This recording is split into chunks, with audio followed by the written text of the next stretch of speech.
Angin kencang yang disertai hujan deras terjadi di kawasan komplek perkantoran pemerintah Kabupaten Tulang Bawang, Jumat tanggal 22 Oktober tahun 2021 petang. Akibatnya 6 pohon yang berada di sisi Jalan Cemara menuju komplek perkantoran Pemkab Tulang Bawang tumbang. Tak hanya itu, satu tiang reklame yang berada di perempatan terminal Menggala juga roboh ke badan jalan. Menurut Darsani, seorang warga setempat, angin kencang yang disertai hujan deras terjadi pada sekira pukul 17 waktu Indonesia Barat. Sore tadi hujannya deras, angin kencang disertai petir.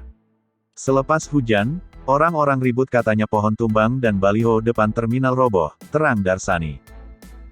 Sementara Edi Edwin, warga lainnya mengatakan, hujan deras yang disertai angin kencang sempat membuat warga khawatir akan adanya angin puting beliung. Di Jalan Cemara ada 6 pohon tumbang, menimpa kabel listrik, papar Edo.